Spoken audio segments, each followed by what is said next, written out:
Driving business.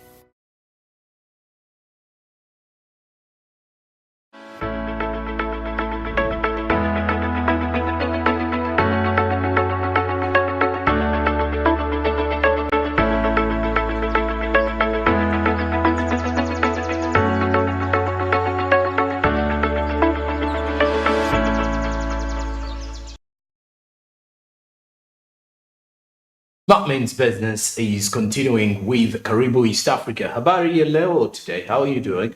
Now let's get to issues dealing with the East African Community region, and this particular one takes us to the matters to deal with transporters in Kenya who have protested the rule by the government to ban all truck imports.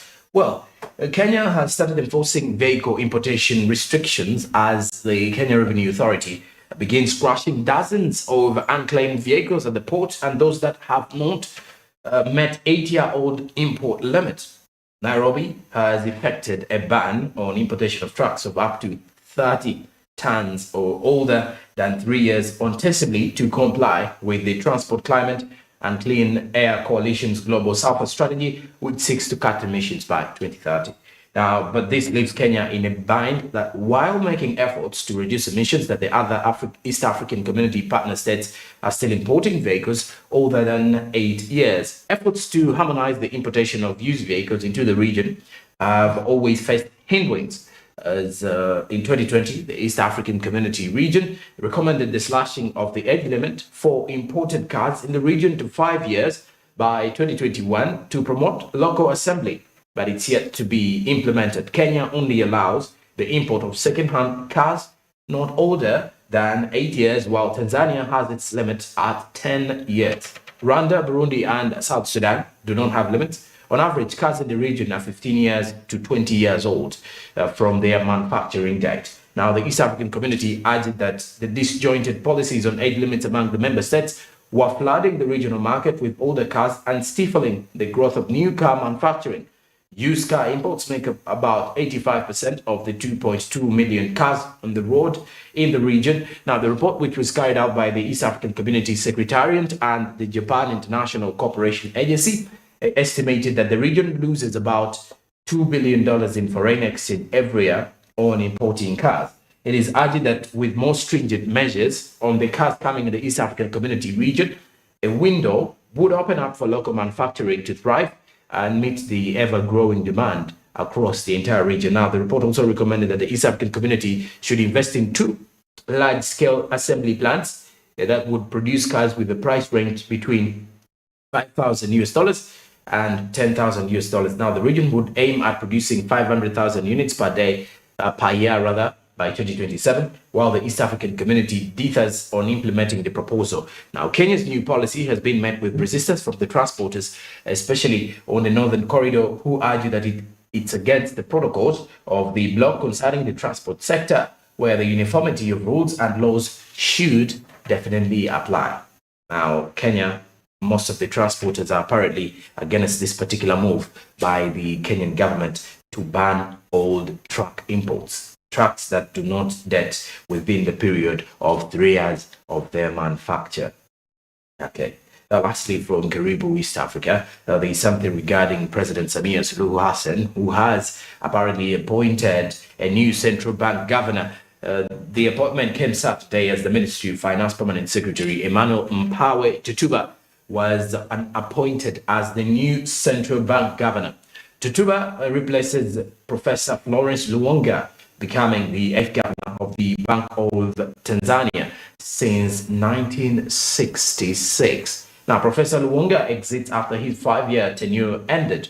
The new Bank of Tanzania governor inherits an economy facing inflationary pressures due to persistent global shocks and high commodity prices. Inflation that stood at 4.9% in November. Now, that's about a 5-year high increase. Tutuba will be replaced by Dr. Natu El-Mamri Mwamba at the Ministry of Finance.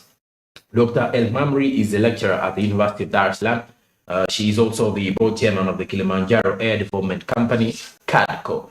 Now, she also served in the Bank of Tanzania board of directors, and became the first woman in 2011 to be appointed as the deputy governor in Tanzania. Now, prior to her appointment by the then President Jakaya Kikwete, she had worked at the central bank for 7 years on the monetary policy and audit committee in there. So the Bank of Tanzania definitely having something to do with a new governor who was appointed by President Samia Suluhu Hassan.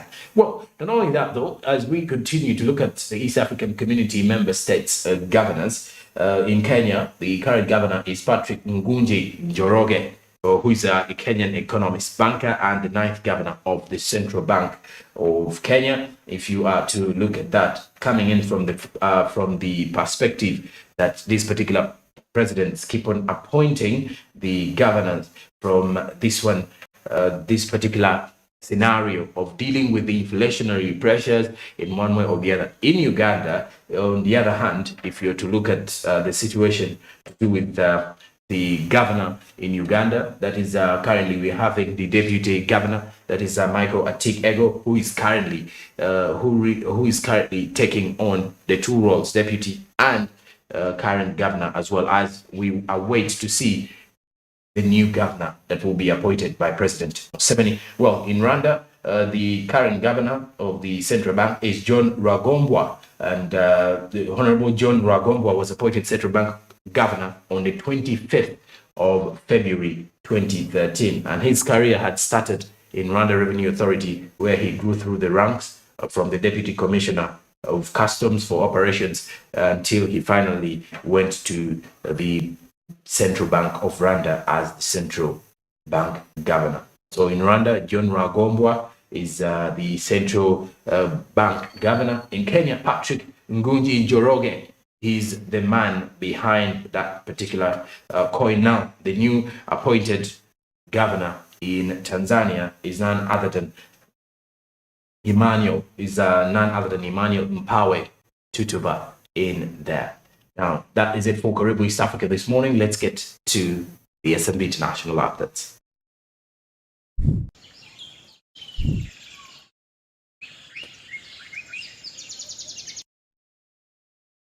Well, in Nigeria, there's been a new restriction of cash withdrawal to $44 a week for individuals, and it's $11,000 for businesses. And the Nigerian government officially restricted massive cash withdrawals from the bank beginning Monday, the 9th of January, in an effort to cool off inflation. Nigerians will only be allowed to withdraw $44 per week per individual and $11,000 for businesses. Now, this is a policy that is most likely to affect millions of Nigerians, especially businessmen, and high cash intensive activities. The stated goal of the authorities is to succeed in limiting the mass of banknotes in circulation, both to control illicit financial flows and the ever-growing corruption in the country, and to modernize the payment system, such as digital money transfers, mobile money, or again, the e-naira, the digital naira intended for businesses. Finally, the objective is to better control inflation. However, as the economists point out, the mass of banknotes in circulation represents only 6% of the total money supply. Inflation would be better, they point out, if the state repaid the central bank its huge debt, which according to the Nigerian press would amount to $48 million. Now, according to what the new directives are in Nigeria, an individual should not exceed $44 if we are to look at the approximation of withdrawing from the bank on an individual basis. Then for the businesses, they are not likely to exceed $11,000 for the business people who are withdrawing. I don't know if it could be pushed to, for example, the context of Uganda, how possible that would be at the end of the day, if that was possible, or thrown into the disc in here, because most of the people withdraw lots of money, close to $50 a week, others $1,000. a week, so others $100 a week. So in a situation like that particular one, you get to realize that is close to around 150,000 Ugandan shillings in the long run, if someone is not likely to actually withdraw the amount, that particular amount. Will the Ugandan survive for those who actually withdraw that money? I don't think so. But besides that, that is a new directive in Nigeria. Now, as we switch our eyes to Congo Brazzaville, now there's a lot of inflationary pressures mounting onto the government. And the inflation has continued to persist despite the fact that the government has been setting out different measures. The rise in food prices in the Republic of Congo has continued despite the measures taken by the government to combat the high cost of living. And in October 2022, Brazzaville had exempted imported products from customs duty before publicizing a decree in December of the same year to freeze the prices of basic necessities. These measures were welcomed by civil society operations, but the reality of the market is quite different. In its latest update on food inflation, the World Bank points out that more than 90% of countries experienced inflation above 5% in September, and that the increase was much higher in food. An increase of 18% for week between October 2021 and October of 2022 is 27% for maize and 10% for sunflower. Now, prices that will remain high until the end of 2024 stresses the Washington-based institution, which is alarmed at the catastrophic situation of poor countries, according to the French media Le Monde. Now, Africa's seventh largest producer of black gold is unfortunately not spared. In Congo Brazzaville, for example, being able to make 1 or 2 meals a day of sakasaka or ebembe ya adaula broth has become a daily fight for most of the households. And despite its agricultural potential, the country is largely dependent on imports. And these particular imports cost nearly 700 billion Congolese francs a year. To avoid bankruptcy in the face of this particular tariff shield, importers and wholesalers are asking for more room to maneuver, because it does look like it's not going to be a soft lane to drive on in 2023. Inflation pressures continue to actually undermine the growth of the economy in Congo Brazzaville, despite the government putting up stringent measures to calm down the situation, which also include calming down the ever rising cost of living within the Republic of Congo. That is for the people in Congo Brazzaville. Now, lastly, from the international updates, we head to Pakistan, as the finance minister is likely to meet the International Monetary Fund the International Monetary Fund delegation in Geneva. And the IMF delegation will meet Pakistan finance minister on the sidelines of a conference in Geneva as Pakistan continues to struggle on its restart of a bailout program. The IMF is yet to approve the release of $1.1 billion originally due to be disbursed in November last year. Now, this left Pakistan with only enough foreign exchange reserves to cover 1 month's imports. Local media outlet Dawn cited an IMF spokesperson as saying that the institution's managing director, Kristalina Georgieva, had a constructive call with Pakistan's Prime Minister Shehbaz Sharif last week on Friday. The conference in Geneva, co-hosted by Sharif and United Nations Secretary General Antonio Guterres, will look to gather international support for the country in the aftermath of devastating floods last year. The floods killed at least 1,700 people and caused billions of dollars of damage to critical infrastructure.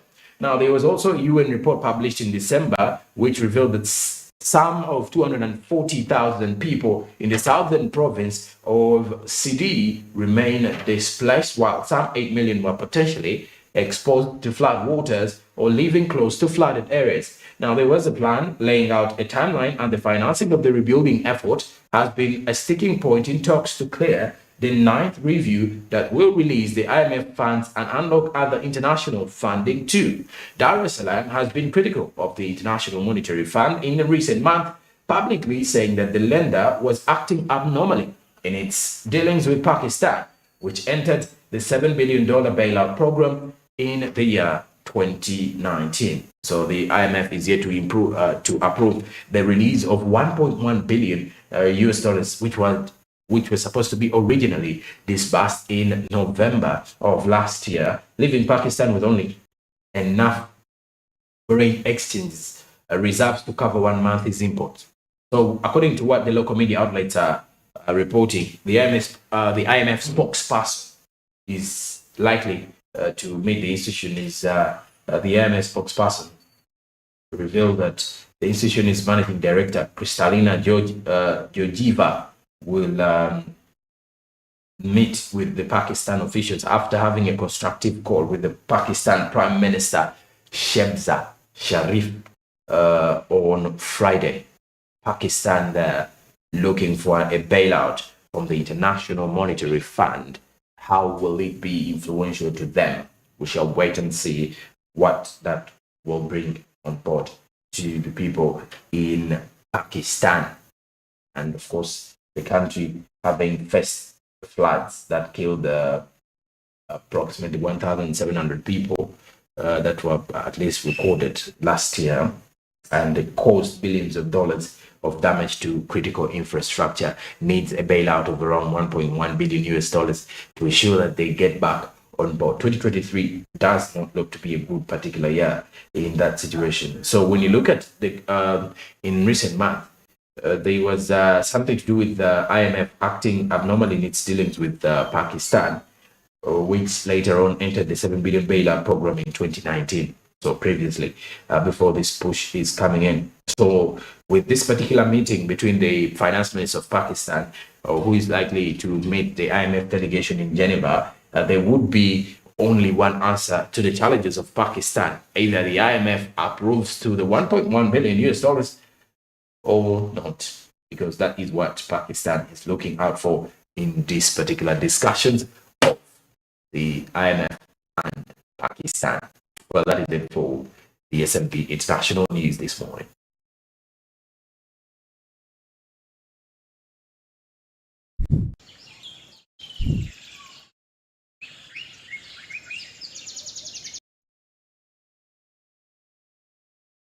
Well, of course, for more discussions regarding business updates, you can log on to our socials. Twitter is Smart24TV, and then Facebook Smart24TV official. Instagram is Smart24_TV. Well, do be reminded that the website is www.smart24.tv, and then the YouTube channel is Smart24TV Live. For more of the business updates and everything that comes by, you can definitely get yourself in that particular space. Well, pretty much the situation where you get to understand that the business community is ever growing, and the demand for business matters is something that you should be exquisitely part of. But well, you can also grow together with us by getting more updates on our website, www.smart24.tv, for news updates as well as different news headlines that come through on the go. Well, we're on mainstream channel 394, that is GOTV. Then channel 372 is for DSTV.